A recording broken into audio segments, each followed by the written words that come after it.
반갑습니다, 여러분. 여러분들을 만점으로 안내해드릴 역사 이야기꾼 사기꾼 최용욱입니다. 자, 오늘 할 부분은요, 여러분들 다른 게 아니라 일제강점기의 문화예술.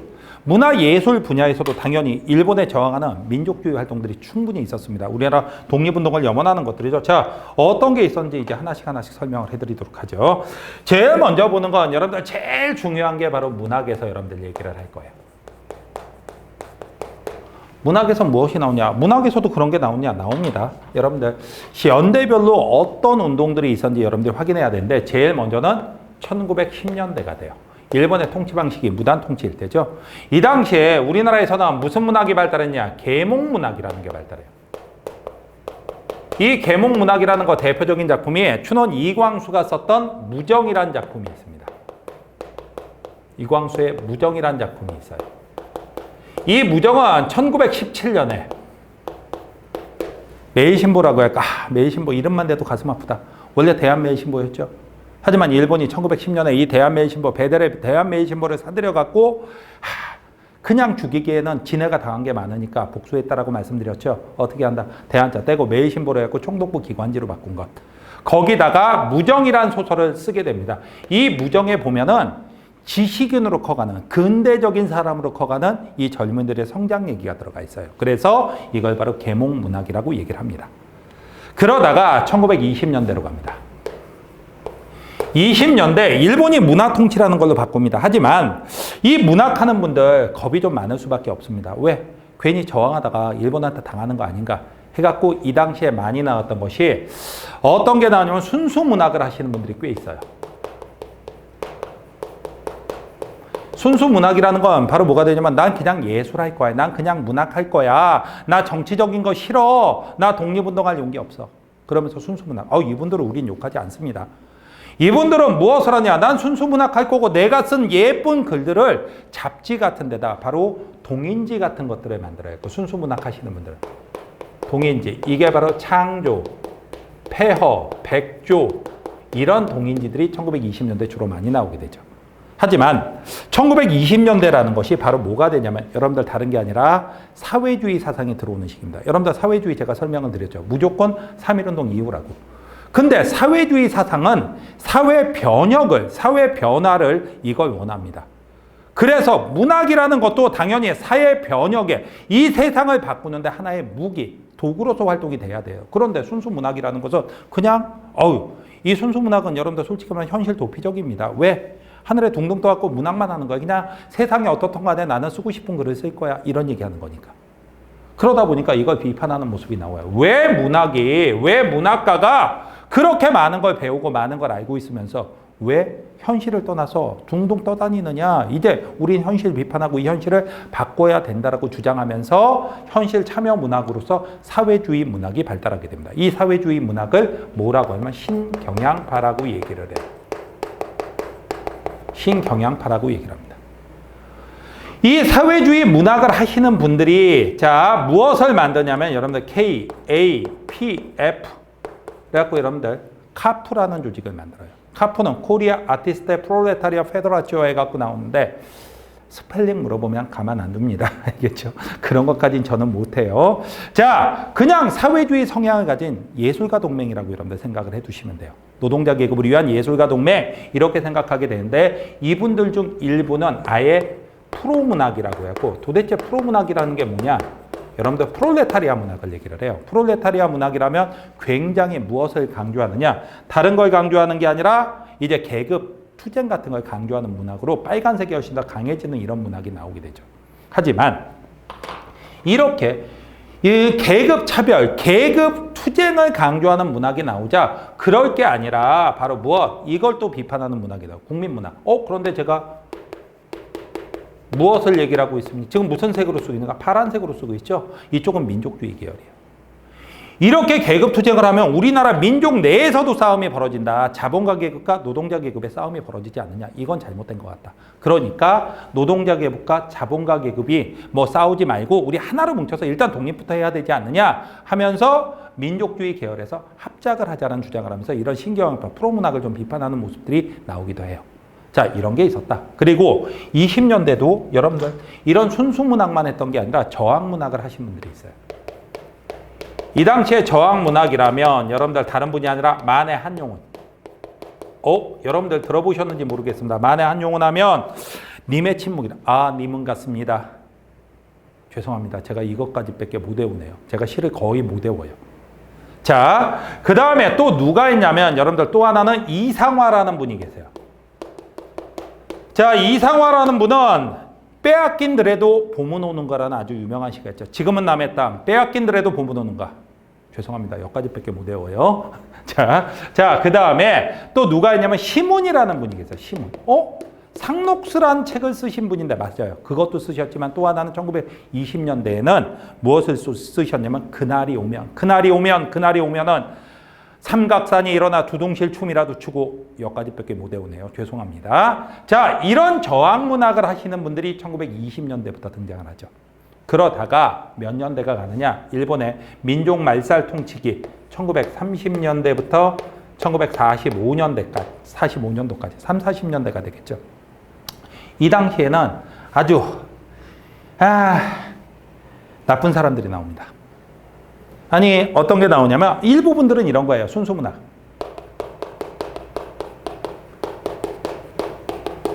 이분들은 현실 도피적이에요. 근데 솔직히 말하면 인정하겠습니다. 왜?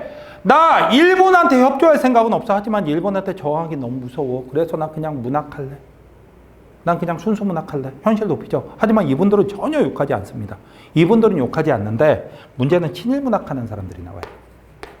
이제 친일파로 돌아선 사람들. 친일 문학하면 여러분들 뭐 대표적인 사람이 자, 누가 있느냐? 최남선, 이광수, 그 외에도 여러분들 미당 서정주, 그 다음에 노천명. 아니, 그 유명한 분들이 진짜 친일 문학 하셨다고요. 여러분들 시 한 수, 제가 여기다 노천명의 이름을 적진 않았지만 하나 여러분들 보여드릴게요. 자, 이게 님의 부르심을 받고서라는 시입니다. 여기서 말하는 님은요, 쪽발이에요. 쪽발이 대마왕, 일본 천황을 얘기를 합니다. 여기서 뭐라고 얘기를 하냐? 자, 노천명 시인이 쓴 겁니다. 남하면 군복에 총을 메고 나라를 위해 전장에 나감이 소원이리니 이 영광의 날 나도 사나이였으면 귀한 부르심을 입는 것을 이제 아사야의 큰 운명을 걸고 우리의 수건을 뿜으며 저 영미를 치는 마당에랴. 야, 나라의 젊은이들이 지금 전쟁터로 끌려가고 있는데 그대로 배우고 민족을 대표하는 시인 중에 한 명이라는 인간이 이딴 얘기를 하고 있습니다. 말도 안 되는 얘기를 하는 거죠. 그런데 이 인간들이 바로 무엇을 얘기하냐면 이런 얘기를 합니다. 나도 어쩔 수 없었다. 나도 살아야지. 이거 안 하면 죽을 텐데. 맞아요. 그런데 순수 문학을 하신 분들은 그거 안 했어요. 안 했는데 돌아가시지 않았습니다. 심지어는 목숨을 내놓고 저항 문학을 하시는 분들이 나와요. 자, 어떤 분의 저항 문학이 있었느냐? 여러분들이 절대로 잊어버리면 안 되죠.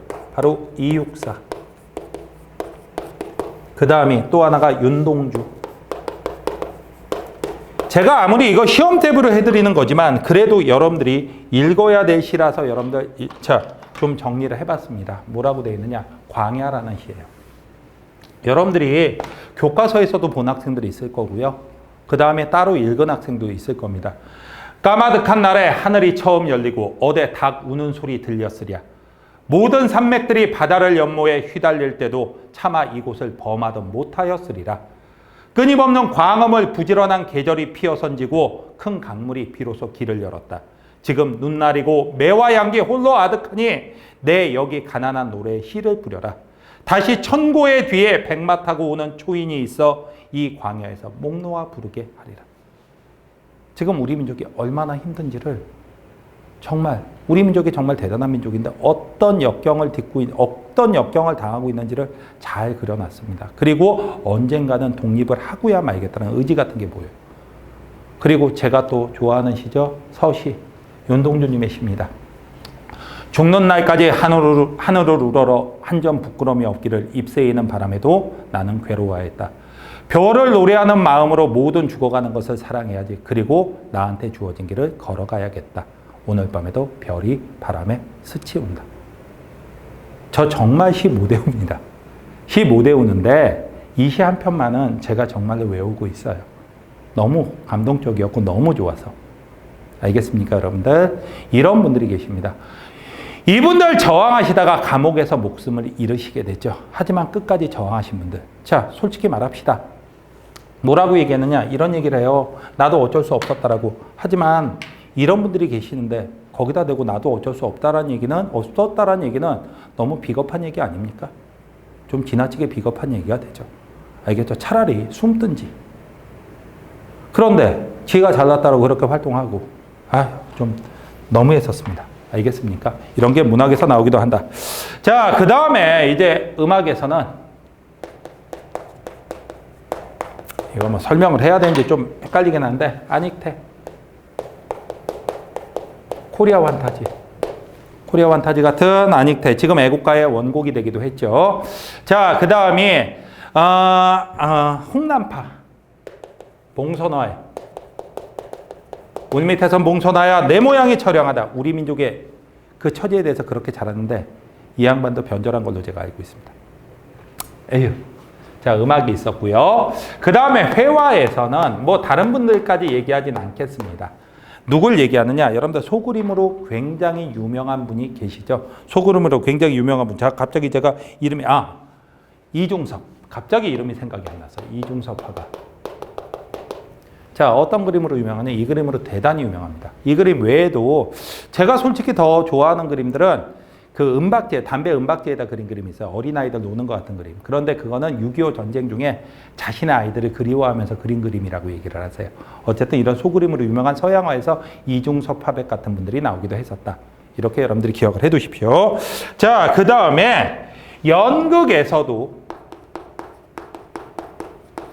새로운 단체들이 나오게 됩니다. 1923년에 토어레라는 단체가 만들어져요. 토어레. 그리고 1931년에는 자, 극예술 연구회라는 연극단체가 만들어지기도 합니다. 연극에서는 이런 단체들이 활동을 하죠. 그 다음에 영화. 우리 영화가 있었습니까? 우리 영화 만들어져요. 특히 유명한 영화가 자, 민족주의 영화로서 만들어진 게 1926년에 춘사 나홍규가 만든 아리랑이라는 작품이 있습니다. 나홍규가 만들었죠. 춘사 나홍규가. 자, 이런 아리랑이라는 작품이 있는데 일본원들의 탄압으로 그 공부를 잘하던 영진이라는 그 학생이 정신 이상이 되고 자기 여동생이 그 마을의 친일파 새끼한테 봉변을 당하게 하자 그놈을 찍어 죽이고 잡혀가는 그런 민족주의, 우리 민족의 한을 그린 영화예요. 그래갖고 이 춘사 나홍규를 그리기 위해서 춘사 나홍규는 아리랑의 감독 겸 주연 배우이기도 합니다. 시나리오도 본인이 썼고요. 그런데 이분을 그리기 위해서 우리나라에서는 춘사 영화제라는 영화가 있어요. 그런데 일본 놈들은 어떻게 하느냐?